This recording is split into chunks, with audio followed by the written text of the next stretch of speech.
దేవునికి మహిమ కలుగునుగాక. ఆమేన్. ప్రార్థన చేసుకుందాం, వాక్యాన్ని చదువుకుందాం. న్యాయాధిపతులు గ్రంథం, న్యాయాధిపతులు 6వ అధ్యాయం 11వ వచనం నుంచి కొన్ని వచనాలు నేను చదువుతాను. మీ పరిశుద్ధ గ్రంథములు తెరిచి చూడండి. చదువు రాని వాళ్ళు వినండి. యెహోవా దూత వచ్చి అవియజ్రీయుడైన యోవాసునకు కలిగిన ఒఫ్రాలోని మస్తకి వృక్షము క్రింద కూర్చుండెను. యోవాసు కుమారుడైన గిద్యోను మిద్యానీయులకు మరుగయుండునట్లు గానుగ చాటున గోధుమలను దుల్లగొట్టుచుండగా యెహోవా దూత అతనికి కనబడి, పరాక్రమము గల బలాఢ్యుడా, యెహోవా నీకు తోడై ఉన్నాడని అతనితో అనగా, గిద్యోను, చిత్తమున ఏలినవాడా, యెహోవా మాకు తోడై ఉండిన ఎడల ఇదంతయు మాకేల సంభవించెను? యెహోవా ఐగుప్తులో నుండి మమ్మను రక్షించెనని చెప్పుచు మా పితరులు మాకు వివరించిన ఆయన అద్భుత కార్యములన్నీ ఏమాయెను? యెహోవా మమ్మను విడిచిపెట్టి మిద్యానీయుల చేతికి మమ్మను అప్పగించెనని అతనితో చెప్పెను. ప్రార్థన. ప్రేమ కలిగిన ప్రియ పరలోకపు తండ్రి, మీకు వందనములు, స్తోత్రములు తండ్రి. చదవబడిన వాక్య భాగమును బట్టి నాతో, మాతో, సంఘముతో మాట్లాడి మీరే మహిమ ఘనత పొందుకొనమని, ఈ వాక్యాన్ని బట్టి ఆత్మీయంగా బలపడడానికి మీ కృప సమృద్ధిగా మా అందరి మీద కుమ్మరించమని, వాక్యం మాట్లాడడానికి మీ జ్ఞానమును నాకు అనుగ్రహించమని, నిలబడడానికి బలమును అనుగ్రహించమని, కూడి వచ్చిన సంఘమును బట్టి నన్ను బట్టి స్తుతులు స్తోత్రములు చెల్లిస్తూ చెప్పిన సాక్ష్యాన్ని బట్టి మహిమపరుస్తూ మా ప్రభువును రక్షకుడినైన యేసయ్య నామమును బట్టి ప్రార్థించి అడుగుచున్నాము తండ్రి. ఆమేన్. అందరికీ వందనాలండి.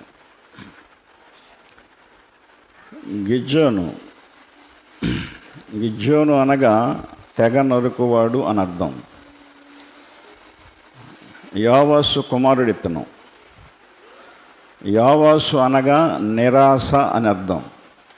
తన తండ్రి పేరు యోవాసు.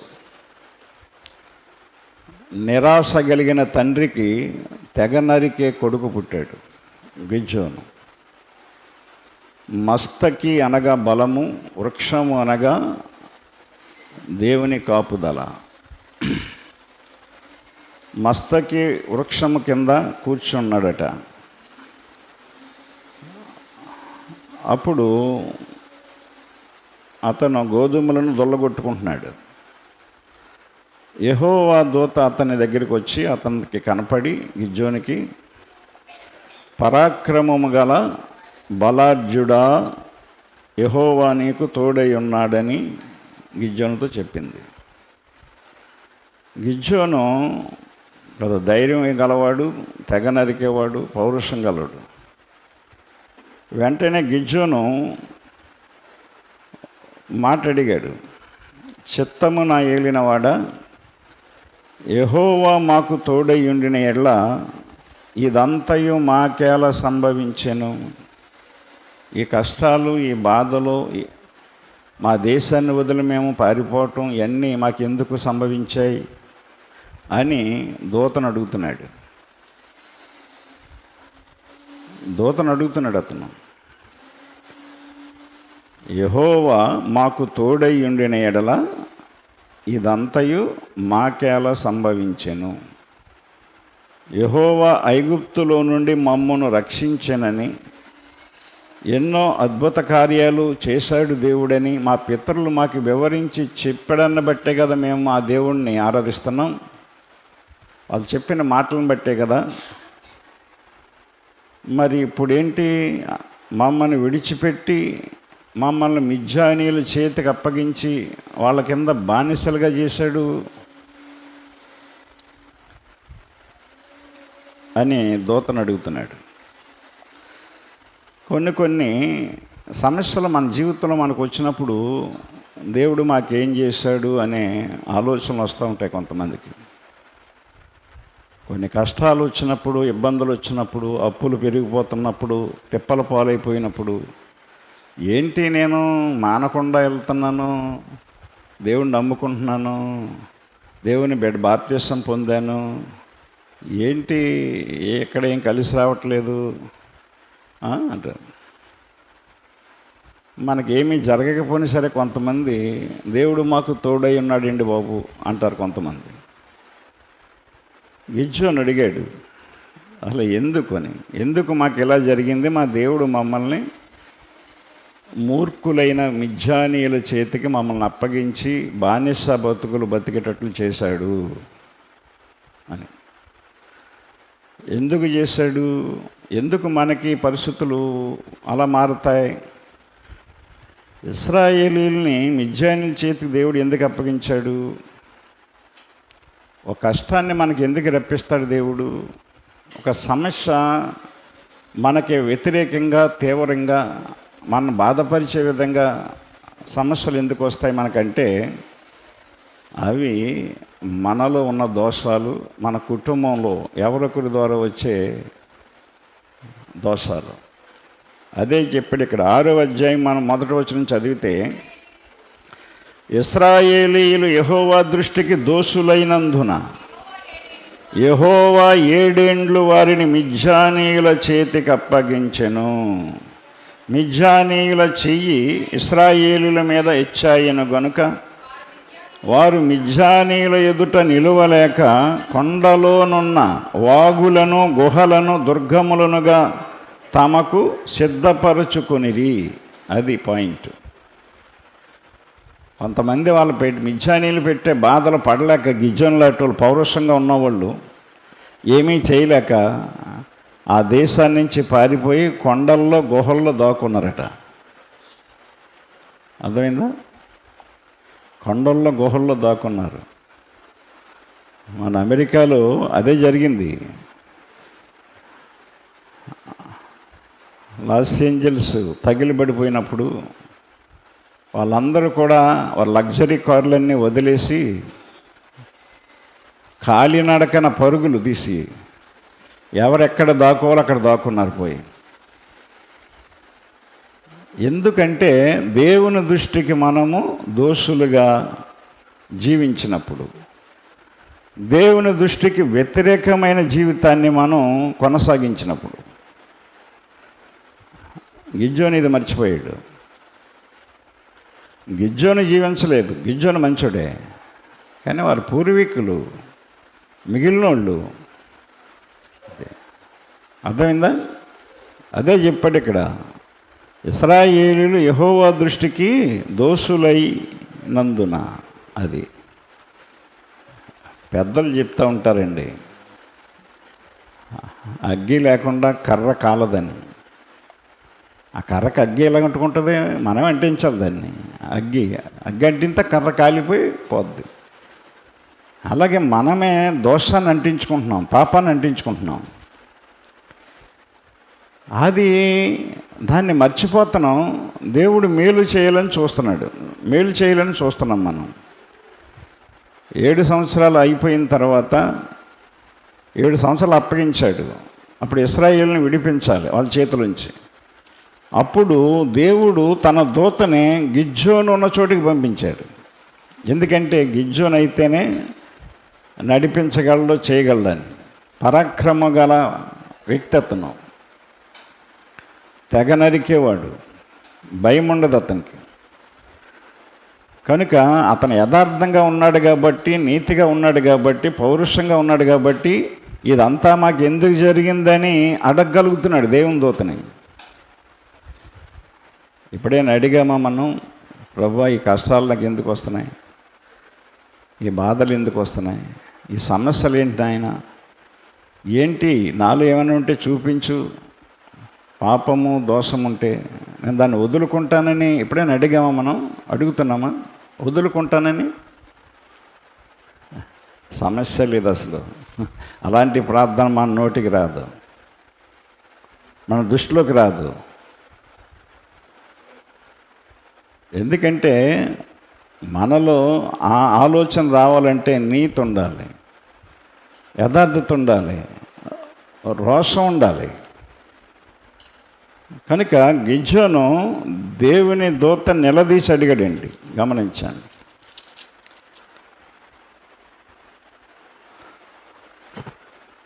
ఇక్కడ 15వ వచనంలో అడిగాడు, అతడు చిత్తమున ఏలినవాడ, దేని సహాయం చేత నేను ఇశ్రాయేలును రక్షించగలను?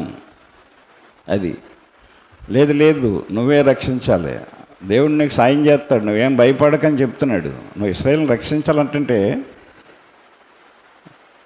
నేను దేని సహాయం చేత నేను ఇశ్రాయేలును రక్షించగలను అంటున్నాడు. గమనించాను. అక్కడ 16వ వచనంలో నేను నీకు తోడయ్యుందును గనుక ఒకే మనుష్యుని హతము చేసినట్లు మిద్యానీయులను నీవు హతము చేయదు అని సెలవిచ్చాడు. గమనించాను.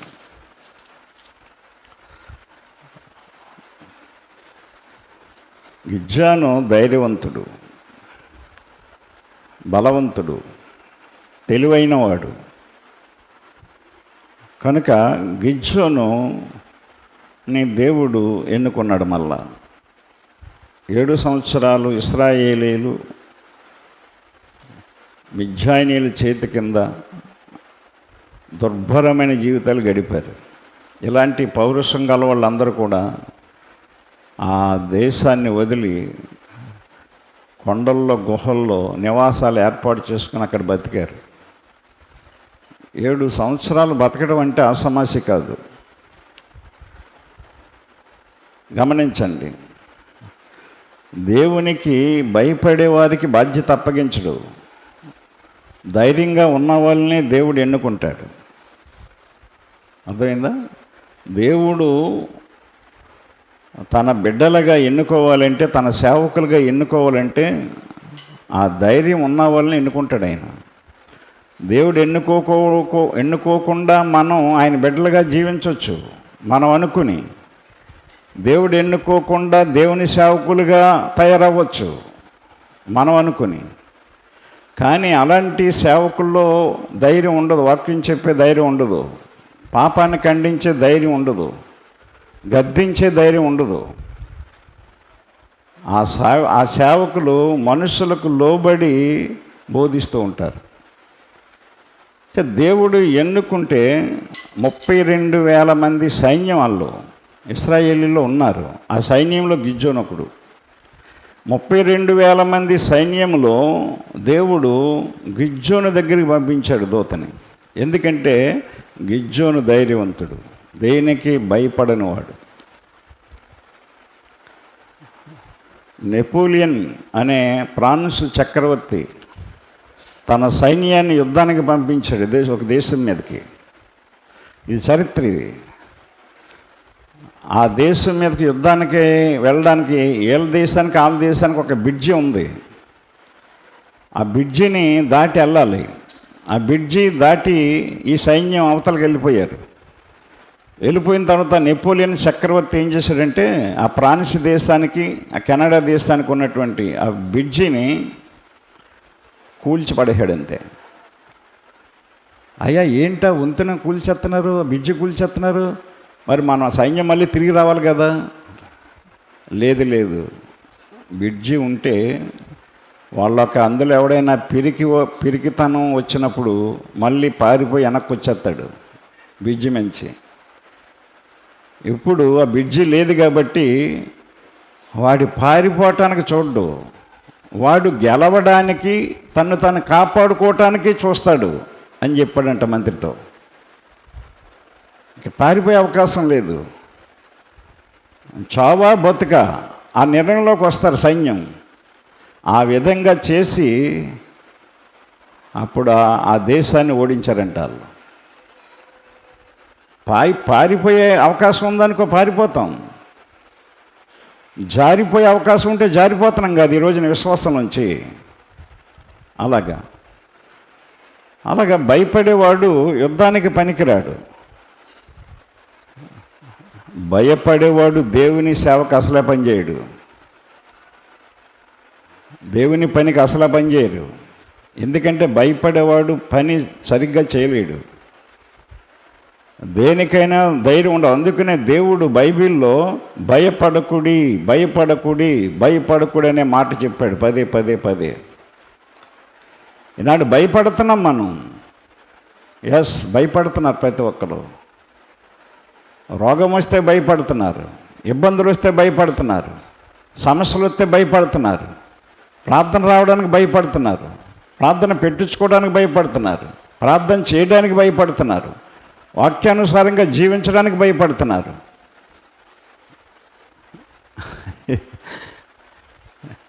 భయం భయం భయం భయం. ఈ సేవకు వచ్చినప్పుడు మా పిన్నమ్మ నాగమ్మే చాలాసార్లు అనేది, ఇదేంటి బా సేవ, ఏం బా ఎలా పెంచుతావు పిల్లల్ని, ఎలా బతుకుతావు, ఎవరు వస్తాడు నీ దగ్గరికి అనేది. అత్తమానం భయం. కోవిట్లో ఉన్న మా అక్క ఉత్తరం రాసింది, ఒరే నువ్వు సేవ ప్రారంభిస్తే నీకు పైసా సాయం చేయను అని. ఎందుకంటే మా చంద్ర రోదరణ సంఘానికి వ్యతిరేకంగా పెట్టేస్తున్నాడు అన్నయ్య అని చెప్పి ఉత్తరం రాసింది. వ్యతిరేకంగా కాదు ఇది, వాళ్ళకి అర్థం కాలేదు అంతే. ఈనాటికి అర్థం అవ్వలేదు వాళ్ళకి. ఈనాటికి అర్థమైతే నా దగ్గరికి వద్దురు వాళ్ళు భక్తి చేయడానికి. ఈ రోజుకి కూడా నేను అర్థం కాలేదు వాళ్ళకి. అర్థమైందా? భయం పెట్టారు సేవను ఆపాలని. లోదరణ సంఘ పెద్దలందరూ కూడా ఇక్కడ పునాదేశం చర్చికి పాకప్పుడు వాళ్ళందరూ ఏకమై కలెక్టర్ అలాగా వేరైపోతే బాగోదు మనకి, మనందరం వెళ్ళి కలెక్టర్ని ఒప్పిందాం, లోదరణ మిషన్ ద్వారా ట్రైనింగ్ పంపిందాం, మన సంఘానికే పాస్టర్ కింద తీసుకుందాం, అలాంటి ఉండాలని చెప్పి అందరూ కూడగట్టుకొచ్చారు. భయం. ఇదేంటి బావా సేవ ఏంట్రా, 2 భాగాలు అయిపోద్ది పేట. నా సూర్యరావు గారు, ఎందుకు నువ్వు పాస్టర్గా చేయాలనుకుంటున్నావు కాబట్టి పాస్టర్గా మేము ట్రైనింగ్ పంపిస్తాం, నిన్ను లోదరణ పాస్టర్గా వచ్చి చేద్దు. కానీ మన కుటుంబాల్లో కూడా చిక్కు కింద ఉంటుంది, ఇది సంఘంలో చిక్కు కింద ఉంటుంది. ఆ నాచూరావు, నాచాసియ వీళ్ళందరూ వచ్చి అన్నాను. అప్పుడు మా సూర్యుని అయ్యాను, అయ్యా నేను దేవుని మాట విన్నా మీ మాట విన్నా అని అడిగాను. దేవుని మాట విన్నా మీ మాట విన్నా, ఇదేట్రా బాబు దేవుని మాట విన్నాడు. మరి దేవుడు నన్ను ఇక్కడ సేవ చేయమన్నాడు, నేను లోదరణ సంఘాన్ని ఎడగొట్టను, నా వాళ్ళని కూడా నేను రమ్మని అడగను, నేను నిలబడి సేవ చేస్తాను అక్కడ అంతే, ఎవరు వస్తే వాళ్ళేనాను అంతే. వాళ్ళెవరో కూడా మాట్లాడకుండా నేను ఇష్టం రా బాబు అని చెప్పేసి వెళ్ళిపోయారు. వెళ్ళిపోయి పేటకి కట్టుబాట్లు పెట్టుకున్నారు అందరూ వాళ్ళు సంఘానికి. ఈ పేటలు ఇక్కడ కట్టుబాట్లు పెట్టుకుంటే కడిపులంకలో కట్టుబాట్లు పెట్టారు కదా వీళ్ళు, అక్కడ పెట్టారు కడిపులంకలు లోదరన్న వాళ్ళు. ఎక్కడికి వెళ్తే అక్కడ ఎక్కడెక్కడి నుంచో మిమ్మల్ని అందరినీ దేవుడు తీసుకొస్తున్నాడు ఇక్కడికి. నేను భయపడలేదు. నీ పిల్లల్ని ఎలా చదివిస్తావు, ఎలా పెంచుతావు, ఏం పెడతావు, ఇదేంటి బాబా ఎవరికి లేనిది నీ కొట్టుకుందని నాగమ్మ ఎన్నిసార్లు అనేది. ఇప్పుడు ఆ మనిషే దేవుడిని నమ్ముకొని నా దగ్గరకు వచ్చి నా చేత బాప్తిసం పొందుకుంది. భయపడలేదు నేను, ఆనాడు భయపడలేదు, ఏనాడు భయపడలేదు, ఇప్పుడు భయపడలేదు. ఎందుకంటే మొదటి నుంచి నాకు భయమే లేదు. లోకంలో కూడా అలాగే తిరిగాను నేను భయం లేకుండా. దేవుడు అలాంటి ధైర్యవంతుల్ని ఎన్నుకుంటాడు. దేవుడు నన్ను ఎప్పుడు ఎన్నుకున్నాడేమో నాకు తెలీదు. అర్థమైందా? ఇర్మియా అంటే నా తల్లి గర్భంలో నేను ఉన్నప్పుడే నన్ను నిరూపించుకున్నావని. ఏమో దేవుని చిత్తం అది. లేకపోతే లోదరన్ పాస్టర్లో బిషప్పులు పెద్ద పెద్దోళ్ళు, నెల్సన్ గారు, ఇమ్మానుయేల్ గారు, అబ్షాలోం గారు, ఏమీ వాళ్ళు బిషప్పులు. వాళ్ళు ఇక్కడికి వచ్చి నా పాట విని, నా ధైర్యం, నా మాటలు విని, నువ్వు ట్రైనింగ్ కావాలయ్యా, ఫాస్ట్ ట్రైనింగ్ వెళ్ళి మేము పంపిస్తాను అనేవారు. నాకు సేవ వద్దండి అనేవాడిని. పాస్టర్ చేతండి, వద్దండి నాకు కొన్ని చేయను అన్నాడు. వాళ్ళ మాటకి నెల్లుంటే వాళ్ళు చెప్పి చేతల్లో ఉండాలి. నేను ఎవరు చెప్పి చేతల్లో ఉండను. నాకు ఇష్టం ఉండదు, ఎందుకంటే నాకు నచ్చదు. కనుక దేవుడు నన్ను పిలిచాడు, సేవకునిగా చేసుకున్నాడు. గిద్యోనుని పిలిచాడు వచ్చి దేవుడు, పరాక్రమము గల బలాఢ్యుడా అన్నాడు. అర్థమైందా? గమనించండి. పరాక్రమము గల బలాఢ్యుడా, యెహోవా నీకు తోడై ఉన్నాడని అతను చెప్పాడు. ఎస్, దేవుడు నాకు తోడై ఉన్నాడండి నా సేవలో. మనుషులు ఎవ్వరూ తోడగలేరండి. చాలా అవమానంగా మాట్లాడేవారు, చాలా తక్కువ చేయాలి, ఈ సేవ ఎదగకుండా చేయాలి, ఇతన్ని ఇక్కడ ఎదగనివ్వకూడదు అని చాలా చాలా చాలా. దేవుడు మనకు తోడుగా ఉంటే మనకి విరోధి ఎవడు? యథార్థవంతులకు ఎప్పుడు దేవుడు తోడుగా ఉంటాడు, గుర్తుపెట్టుకోండి. లేకపోతే ఇక్కడ మనం ఏంటి, సంఘం ఏంటి, మందిరం ఏంటి, ఒక్కడిని రూపాయి పైసా చందా అడగకుండా, సంఘాన్ని మిమ్మల్ని కూడా నేను హింసించకుండా, బాధ పెట్టకుండా మరీ ఇవ్వండి అమ్మా, మరి గుడి అవ్వలేదు కదా, ప్లాస్టింగ్ లేకపోయినా వేయకపోయి, అసలు ఎప్పుడు దేనికి అడగలేదు మిమ్మల్ని. నేను ఎప్పుడు అడగనివ్వలేదు దేవుడు. నేనున్నాను, నీకేది కావాలో అది ఇస్తానని దేవుడు ఆయన ఇచ్చి సేవ జరిగిస్తున్నాడు. మరి ఏ మందిరానికి వెళ్ళి చూడండి, మన మందిరం ఉన్నట్టు ఏది ఉండదు. మన మందిరం ఉన్న ఇన్స్ట్రుమెంట్స్ ఉండవు, అంత నీట్నెస్, అంత డిసిప్లిను, అంత క్రమశిక్షణ. ఒకవేళ చిన్న చిన్న లోపాలు మీలో ఉండొచ్చేమో, కానీ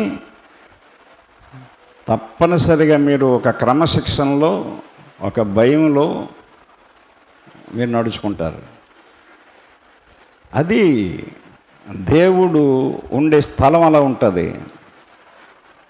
దేవుని వాక్యాన్ని మేము కూడా ధైర్యంగా చెప్తున్నాం. మీరు కూడా వాక్యాన్ని విని ధైర్యంగానే బతుకుతున్నారు. గమనించండి. అప్పుడు గిద్యోను దేవుణ్ణి 2 సూచనలు అడిగాడు. 6వ అధ్యాయం 36వ వచనం, 37వ వచనం. అప్పుడు గిద్యోను, నీవు సెలవిచ్చినట్లు నా చేత ఇశ్రాయేలును రక్షింపనుద్దేశించిన ఎడల నేను కళ్ళమున గొర్రెబొచ్చు ఉంచిన తరువాత నేల అంతయు ఆరి ఉండగా ఆ గొర్రెబొచ్చు మాత్రమే మంచు పడు ఎడల నీవు సెలవిచ్చినట్లు ఇశ్రాయేలులను నా మూలముగా రక్షించదనని నేను నిశ్చయించుకుందునని దేవునితో అనేను. దేవుడు గిద్యోను ఏమన్నాడంటే, ఈ గొర్రెబొచ్చు అది కూడా నేను ఆరబెడతాను. అయితే మంచు పడుతుంది కదా, ఆ మంచు బొచ్చు మీద మాత్రమే పడాలి. బొచ్చే తడాలి మంచు పడి, నేల మీద మంచు పడకూడదు. గొర్రె బొచ్చు నేను ఆరబెట్టాను, గొర్రెలు బొచ్చు తీసి, ఆ బొచ్చే తడవాలి, బొచ్చు మీదే మంచు పడాలి. మిగిలిన నేల మీద ఎక్కడ కూడా మంచు కనపడకూడదు. ఇది నాకు సూచన, ఆనవాలు. ఆ విధంగా చెయ్యి, అప్పుడు నేను ఇశ్రాయేలీల్ని నా మూలముగా రక్షించదనని నేను నమ్ముతాను. నీ మాట నేను నమ్ముతాను, నువ్వు నాకు తోడుగా ఉన్నావని నమ్ముతాను అని చెప్పాడు. అప్పుడు దేవుడు అలాగే చేశాడు. గమనించండి. అలా 38వ వచనం, అలాగున జరిగాను. అతడు పొద్దుట లేచి ఆ బొచ్చును పిడిచి నీళ్లతో పాత్ర నిండు వరకు ఆ బొచ్చు నుండి మంచును పిండెను. దేవుడు గిద్యోను అడిగినట్లుగానే చేశాడు. నీకు తోడుగా ఉన్నాను అన్న నిదర్శనాన్ని చూపించాడు. మళ్ళా గిజ్జోను మళ్ళా మాట్లాడుతున్నాడు. అప్పుడు గిజ్జోను, నీ నీ కోపము నా మీద ఉండనీయకుము, ఇంకొక మారే ఆ బొచ్చు చేత నిన్ను శోధిస్తాను, ఏమనుకోకే, కోప్పడికే అని దేవుడు అంటున్నాడు. నేల అంతటి మీద మంచు పడి ఉండగా ఆ బొచ్చు మాత్రమే పొడిగా ఉండనిమ్మని దేవునితో అన్నగా. ఇప్పుడు రివర్సల్ అడిగాడు, అర్థమైందా? నేలంతా మంచుతో తడవాలి, బొచ్చు మాత్రం తడవకూడదు, పొడిగా ఉండాలి, అలా చేయన్నాడు. మరి ఆ రాత్రి దేవుడు అలాగున చేశాను. నేల అంతటి మీద మంచు పడినను ఆ బొచ్చు మాత్రమే పొడిగా నుండెను. దేవుడు కూడా మనకు తోడై ఉన్నాడో లేదో మనం పరీక్షించుకోవాలండి. మనం దేవుడిని అడగాలండి కొన్ని సూచనలు. అదైనా నేను అలాగ అడిగాను దేవుణ్ణి, అలా అడుగుతాను. నేను ఒకటి అనుకుంటాను, ప్రభువా నువ్వు నాకు తోడై ఉంటే అది జరగాలి అంటాను, జరిగిపోద్ది. తోడై లేకపోతే జరగదు. ఇంతవరకు కూడా నేను ఎక్కువగా అనుకోను, ఏది అనుకుంటే అది తప్పనిసరిగా జరుగుతుంది. మరి అది దేవుని నా గొప్పతనం అని నేను అన్ను, దేవుడు నా పట్ల చూపే ప్రేమ. అర్థమైందా? సేవకు వచ్చినప్పుడు నేను, బాబా నా బిడ్డల సంబంధాల విషయంలో నేను ఎవరిని అడగను. ఎందుకంటే అడిగానంటే అది నీకు చిన్నతనం. నువ్వు నా పక్షంగా ఉన్నావని నాకు తెలియాలి. సంబంధాలు నన్నే అడగాలి వచ్చి.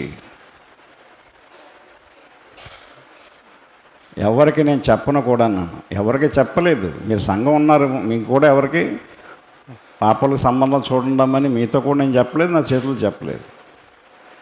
బిడ్డలు ఎదుగుతూ ఉన్నారు, వయసు వస్తూ ఉంది, లోకం నిందలేస్తున్నారు, నిందిస్తున్నారు. ఇప్పుడు పెళ్లి చేస్తాడు ఇటీనా, పెళ్ళి ఉండదు, ఏముండదు వీళ్ళకి అని ఎట్టకారంగా మాట్లాడుకోవటం, నవ్వుకోవటం చేసేవారు. ఇవన్నీ కూడా నాకు వినబడినా బాధపడేవాడిని కాదు, దాని గురించి ఆలోచించేవాడిని కాదు. నేను ఎప్పుడు కూడా వాక్యం ఎలా చెప్పాలి, ఈ వాక్యాన్ని ఎన్ని విధాలుగా చెప్పాలి, ఈ వాక్యం ఎలా చెప్తే అర్థమవుతుంది వీళ్ళకి, ఇదే ఆలోచన అన్నమాట. వాక్యం అంతే. ఇంకా దేవుడు ఏం చెప్పాడంటే, మొదట నా రాజ్యమును నీతిని వెదకండి, అప్పుడు అవన్నీ మీకు అనుగ్రహించబడును అన్నాడు. అర్థమైందా? దేవుడు అలాగే సంబంధాల విషయంలో అలాగే మరి 3 అమ్మాయిలు కూడా అలాగే చేశాడు. అది సూచన. నేను కట్నాలు ఇవ్వను, కట్నాలకి ఎవరో కూడా నన్ను అడగకూడదని, ఎవరు అడగలేదు కూడా 3 ఆడపిల్లల విషయంలో కూడా. ఎందుకంటే దేవుని బిడ్డలారా, ఒక సూచన మనం పెట్టుకోవాలి. దేవుడు మనకు తోడై ఉన్నాడో లేదో ఒక ఆనవాలు పెట్టుకోవాలి మనం ప్రార్థన చేసినప్పుడు. గిజ్జోని అదే అడిగాడు, కన్ఫర్మ్ చేసుకున్నాడు. దేవుడు నాకు తోడుగా ఉంటే నేను యుద్ధానికి వెళ్తాను, ఉన్నాడో లేదో నాకు ముందు తెలియాలి. ఒకసారి బొచ్చును తడిపేయమన్నాడు మంచుతో, నేల తడకూడదన్నాడు, అలాగే చేశాడు దేవుడు. ఒకటి సరిపోదు, రెండోసారి కూడా పరీక్షించుకున్నాడు. ప్రభువా ఇంకోసారి అడుగుతాను, నువ్వేం కోప్పడకు, ఇప్పుడు బొచ్చు పొడిగా ఉండాలి, నేలంతా తడిసిపోవాలి మంచిగా అన్నాడు. అలాగే చేశాడు దేవుడు. అప్పుడు కన్ఫర్మ్ చేసుకుని గిజ్జోను యుద్ధానికి వెళ్ళాడు. నా ప్రియ సహోదరి సహోదరులరా, దేవుని వాక్యాన్ని మనం అర్థం చేసుకోవాలి, వినాలి. అది భయపడేవారు దేన్ని పొందలేరు. మీకు భయపడుతున్నారు అనుకోండి, మీరు చేసే ప్రార్థన దేవుడు ఎండు. దేవుణ్ణి ధైర్యంగా మనం అడగాలి, ప్రార్థన చేయాలి. మరి ఆ ధైర్యం నీకు ఎప్పుడు వస్తుంది? ధైర్యం ఎప్పుడు వస్తుంది? నీతిమంతులు సింహముల వలె ధైర్యముగా ఉందురు. నీతి మనలో ఉన్నప్పుడే ఆ ధైర్యం మనకు వస్తుంది. దేవుణ్ణి కూడా నిలదీసి అడగగలం. మీకు రాత్రి చెప్పాను నేను, హిజ్కియాకి మరణము వస్తుందని చెప్పాడు దేవుడు ప్రవక్త ద్వారా. హిజ్కియా నేను చనిపోవటమేటప్పుడే, ఎందుకు నా ఆరోగ్యం బాగుంది, అన్నీ బాగున్నాయి, నా ప్రవర్తన బాగుంది, నా భక్తి బాగుంది, విధానం బాగుంది, దేవుడు చెప్పినట్లే ఉంటున్నాను, మరి నేను చనిపోవటం ఏంటి ప్రభువా, నాకు ఎందుకు మరణం విధిస్తున్నావు, దానికి కొంచెం చెప్పు, విని సంతోషంగా చనిపోతానని ప్రార్థన చేసి అడిగాడు. దేవుడు అతని మరణానికి కారణం చూపించలేకపోయాడు. కారణాన్ని చూపించలేక దేవుడు మరణాన్ని వాయిదా వేసుకున్నాడు. లేదు లేదు హిజ్కియాకి ఇంకా ఆశిస్తున్నానులే, వదిలే, ఆ గొడవ వదిలే అని చెప్పేసి అన్నాడు. దేవుడు సమాధానము చెప్పలేక తన నిర్ణయాన్ని మార్చుకున్న ప్రార్థన ఇది. ఇది ఆసామాసి ప్రార్థన కదా, అది దేవుడే తన నిర్ణయాన్ని మార్చుకునేటట్లు చేశాడు హిజ్కియా. మామూలు విషయం ఇది. ఎందుకు? హిజ్కియాలో ఏమున్నాయి? యథార్థత ఉంది, యథార్థత ఉంది, సత్యము అనుసరించి నడుచుకున్నాడు అతను. నీ దృష్టికి అనుకూలముగా నేను ఎట్లు జరిగించుతునో, రాజ్య పాలన కానీ కుటుంబ పాలన కానీ నీ దృష్టికి అనుకూలంగా నీకు ఇష్టమైనట్లుగా ఈ ప్రజలు నడిపించాను, కుటుంబాన్ని నడిపించుకున్నాను, నేను నడిచాను.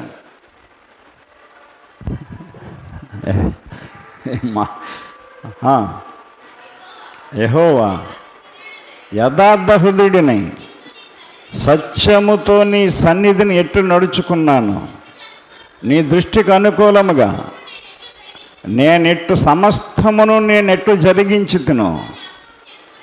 మనం అన్నీ జరిగిస్తున్నామా దేవుని దృష్టికి అనుకూలంగా? అన్ని మాటలు మాట్లాడుతున్నామా దేవుని దృష్టికి అనుకూలంగా?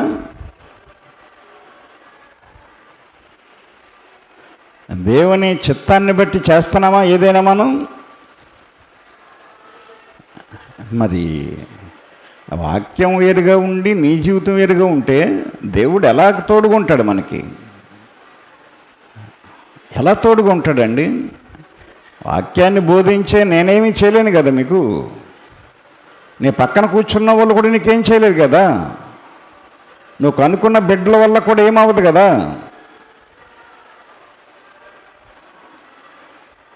దేవుని వల్ల జరుగుతుంది ఏది జరిగినా.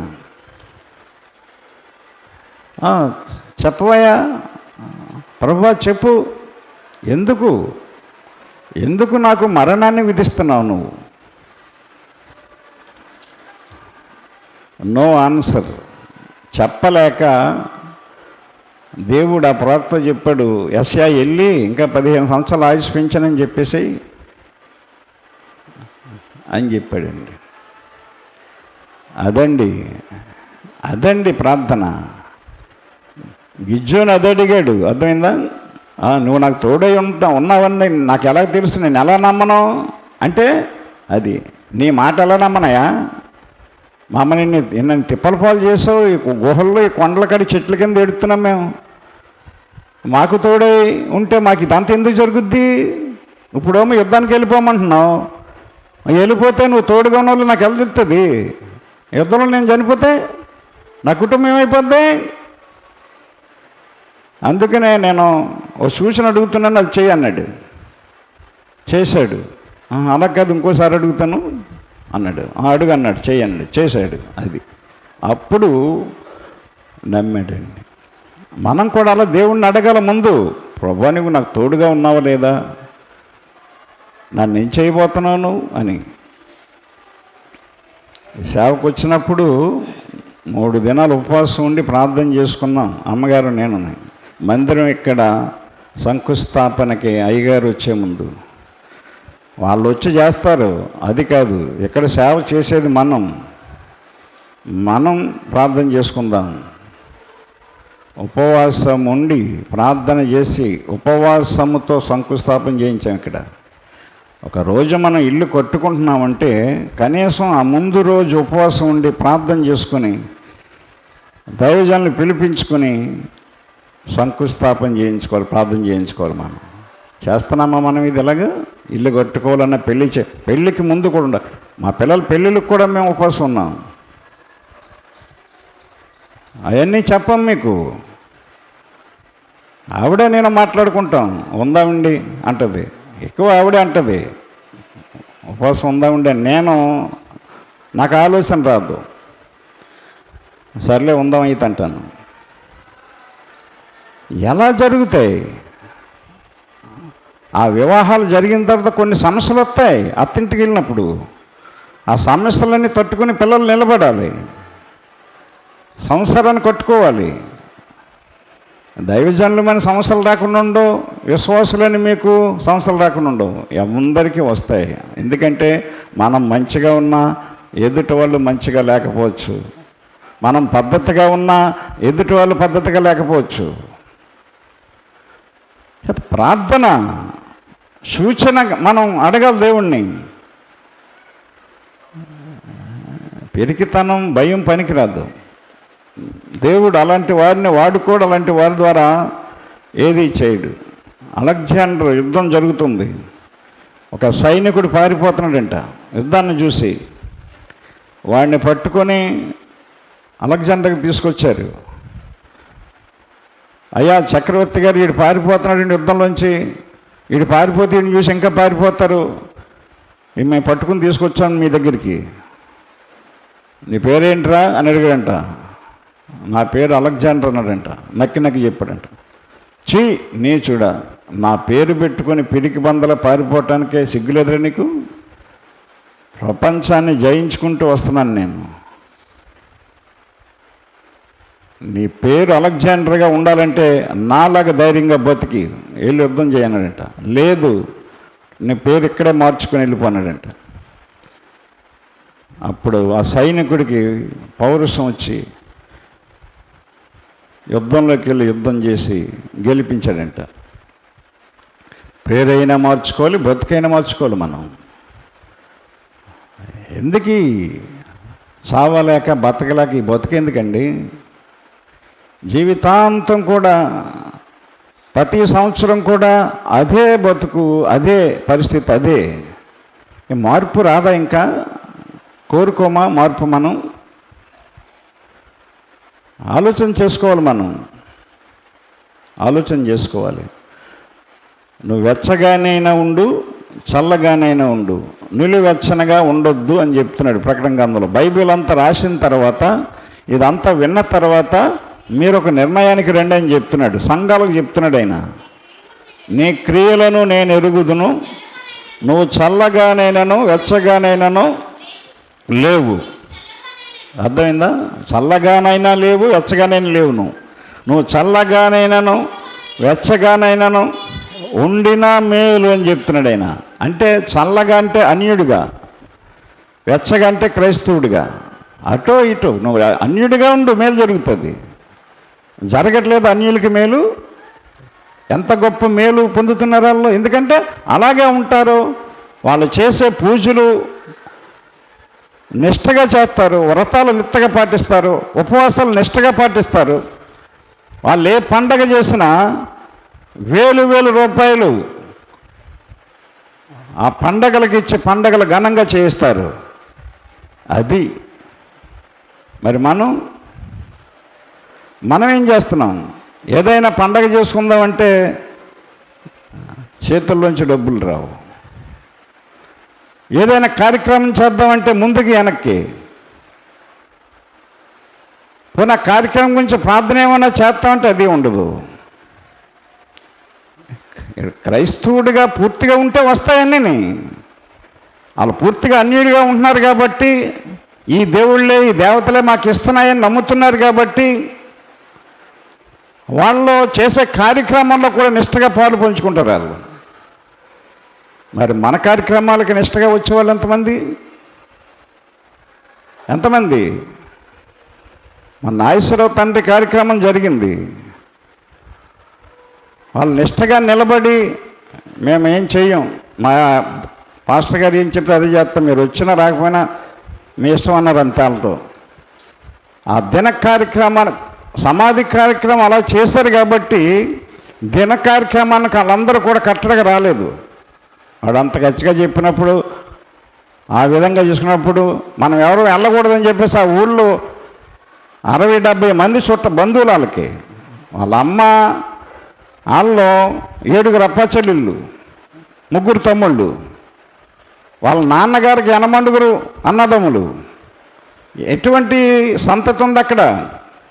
వీళ్ళందరూ కూడా కట్టగట్టి వీళ్ళిద్దరూ 100 మంది ఉన్నారా, మన మాట నెగ్గలేదా, వాళ్ళ మాట నెగ్గించుకున్నారు అని పంతం బట్టి ఆ దిన కార్యక్రమానికి రాలేదు.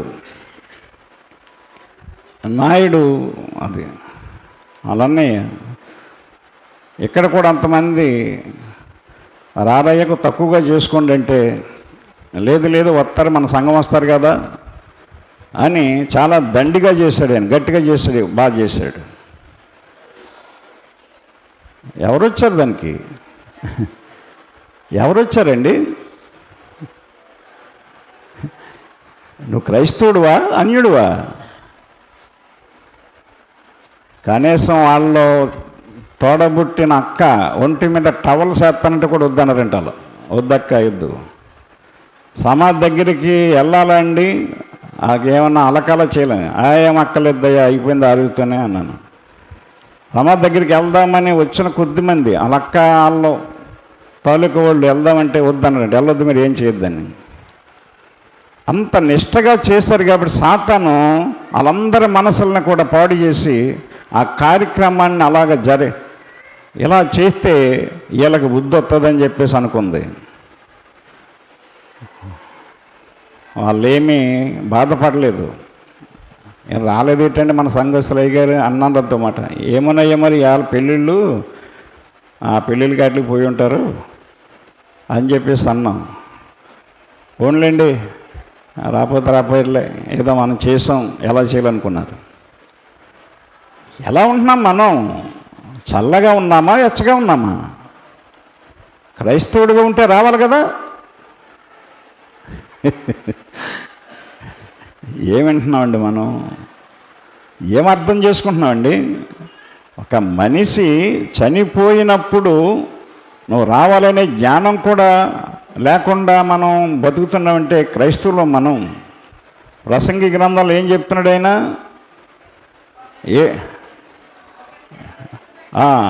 7 అధ్యాయమా? ప్రసంగి 7 అధ్యాయం మొదటిన, సుగంధ తైలము కంటే మంచి పేరు మేలు, ఒక జన్మదినము కంటే మరణ దినమే మేలు. విందు జరుగుచున్న ఇంటికి పోవుట కంటే ప్రలాపించుచున్న ఇంటికి పోవుట మేలు. ఏడ్చేవారి ఇంటికి వెళ్ళాలండి, చనిపోయిన ఇంటికి వెళ్ళాలండి. పెళ్ళిళ్ళు చేసుకునే పెళ్ళిళ్ళకి కాదండి, పెళ్ళిళ్ళకి కాదండి. మేలు ఎలా జరుగుతుందండి? మనకి మేలు ఎలా జరుగుతుంది? కీడు ఎలా తప్పించబడుతుంది? సంఘ సహోదరులు సంఘం మీద ఎవరు వచ్చినా రాకపోయినా మా సంఘస్థులు వస్తారని ధైర్యంగా వాళ్ళు మాట్లాడి చెప్పి చేసుకున్నారు. ఆ ధైర్యాన్ని మనం ఏం చేసాం? వాళ్ళకున్న విశ్వాసం ఏమైపోవాలి? అల్ప విశ్వాసం అయితే వాళ్ళు పాడైపోదురు. 2 అన్నదమ్ములు ఒకే విశ్వాసం వాళ్ళు. పోనీలేండి, మనం చేయాలనుకున్నాం, చేస్తాం.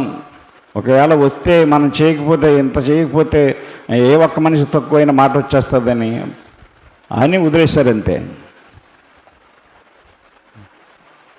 అదనే కాదు, ఏదైనా సంఘంలో ఏదైనా ఒక వ్యక్తి మరణ సంబంధమైన కార్యక్రమాలు మనం ఎప్పుడు కూడా మన సంఘ సహోదరులు మర్చిపోకూడదు. ఇంకా కొన్ని ఆచారాలు, సిద్ధాంతాలు, పద్ధతులు పాటించి అలాంటి చోటుకి వెళ్ళకూడదు, ఇది అలాగా ఇది ఇలాగా అని ఇంకా నువ్వు చూసుకుంటా కూర్చుంటే అలాగా. గమనించండి దేవుని బిడ్డలారా, సూచన కావాలండి మనకి. కనుక దేవుణ్ణి అడగాల, మనం భయపడకూడదు. మనుషులు చెప్తారు నీకు, నువ్వు వెళ్ళకూడదమ్మా, అలాగమ్మా, ఇలాగమ్మా, లేకపోతే మంగళవారం అమ్మా, 7వ దినం పెట్టకూడదమ్మా, ఏడుస్తూ ఉంటాం, ఇవన్నీ చెప్తారు. ఇంకో కారణం ఏం చెప్పారంటే వాళ్ళు 7వ దినం పెట్టారు. వాళ్ళు 7వ దినం ఏంట్రా ఏడుత్తకి, 10 రోజులు దాటాక పెట్టుకోవాలి నువ్వు, 11వ రోజు 13వ రోజు ఇలాగని చెప్పారంట. 7వ రోజు ఆ రోజే పెడుతున్నాం, వస్తే రండి లేకపోతే లేదు అని చెప్పి ఆ రోజు పెట్టారు. కొన్ని కారణాలను బట్టి మనుషులు మానేస్తారు. అర్థమైందా? మనలో కూడా ఇంకా ఎవరైనా ఇంట్లో గర్భవతి ఉంటే మానేస్తారు. మరి మా ఇంట్లో గర్భవతులుగా మా పిల్లలు ఉంటే మేము వెళ్ళి సమాధిలో చేస్తున్నాం, మేము వెళ్ళి కార్యక్రమాలు జరిగిస్తున్నాం. అయ్యేం అర్థం అవట్లేదా? అయ్యేమి కనబట్టలేదా?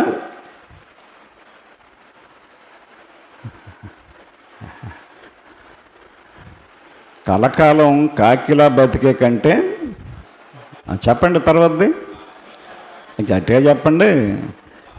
పోనీ మనసైనా మీకు వస్తుంది. అంశలా 6 నెలలు బతికి చనిపోండి, పిండంగా చనిపోవటమే మేలు అంటాడు ప్రసంగి. అర్థమైందా? అన్నీ అనుభవించి చూస్తే ఏమీ లేదు, అంతా శూన్యము. అర్థమైందా?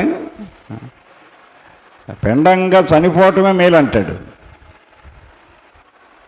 యోబు ఎన్ని కష్టాలు అనుభవించాడు, ధైర్యంగా ఎన్ని కష్టాలు అనుభవించాడండి. అందుకనే ఆయన ఆ యథార్థత, న్యాయము, నీతి, భక్తి, చెడుతనం లేకుండా ఉండటాన్ని బట్టి ఆ యోబును కూడా దేవుడు గొప్పగా దీవించాడు.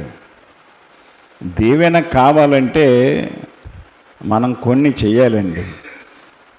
ఊరికే రాదండి, ఊరికే రాలేదు. ఇక్కడ ఈ మందిరం మనకి ఊరికే ఇక్కడ ఈ సేవ జరగట్లేదండి. ఎంత కష్టపడి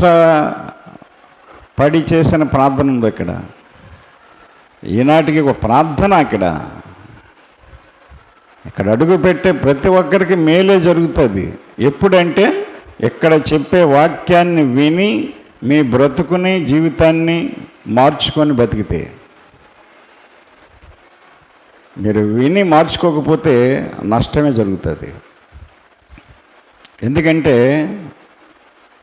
తన యజమానుని చిత్తము ఎరిగి ఉండి అలా జరిగించకపోతే అనేక దెబ్బలు మీకు తగులుతాయని లోకసువార్తలో చెప్తాడు ఆయన. అర్థమైందా? తన యజమానుని చిత్తం ఎరిగి ఉండి అంటాడు ఆయన. అర్థమైందా? ఎంతది? లోకాన 12:47 చూసుకోండి మీ బైబిల్లో. తన యజమానుని చిత్తము ఎరిగి ఉండి సిద్ధపడక, మార్చుకోక, తెలుసుకోకుండా, అతని చిత్తము చొప్పున జరిగింపక, దేవుని చిత్తము చొప్పున జరిగింపక ఉండు దాసునికి అనేకమైన దెబ్బలు తగులును. అనేకమైన దెబ్బలంటే నష్టాలు. అది దెబ్బలంటే నష్టాలు. అర్థమైందా? ఇప్పుడు మోటార్ సైకిల్ మీద వెళ్తున్నాడు కోపడుకుడు. కరోనా తర్వాత కుక్కలు వచ్చి పడిపోయినాయి ఆడి మీద. కుక్కలు గుద్దేశాడు మోటార్ సైకిల్, పడిపోయాడు. ఈ భుజం రాయికి తగిలి గూడు జారిపోయింది. 2 సంవత్సరాల గూడు 5-6 లక్షలు ఖర్చు అయింది ఆడికి కోపతనం. ఒకసారి అలా వస్తుంటే ఆపి గేదెలు అయ్యి మేపుకున్నాడు. ఈ చేయిపోయింది, ఇంకా గేదెలు అన్నీ అమ్మేశాడు ఆ వైద్యానికి. దెబ్బ తగిలి చిన్న ఇది కొట్టి పెట్టిన దెబ్బది. ఒక దెబ్బ తగిలితే ఎంత నష్టం కలుగుతుందో చూడండి. ఏమీ మనకు అర్థం అవట్లేదండి. గుడ్డిగా పోతున్నాం, గుడ్డిగా బతికేస్తున్నాం. వెచ్చగానైనా బతకాలి, చల్లగానైనా బతకాలని చెప్తున్నాడు ఆయన. నిలువెచ్చనగా ఉండొద్దని చెప్తున్నాడు. అర్థమైందా?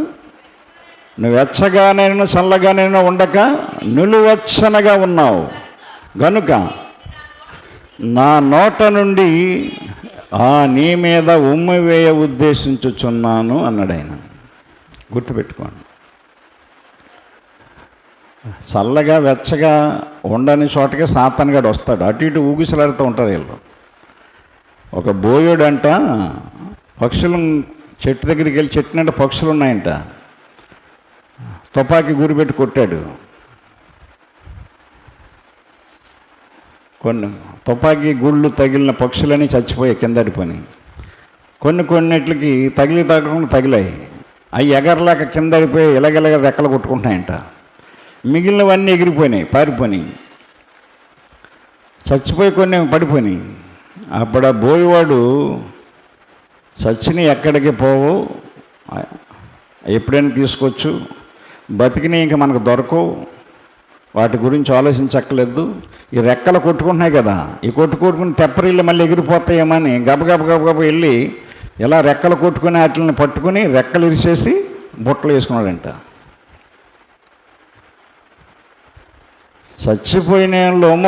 చచ్చిపోయిన పక్షులు అన్యజనులకి సాదృశ్యం, ఎగిరిపోయిన పక్షులు క్రైస్తవులకు సాదృశ్యం.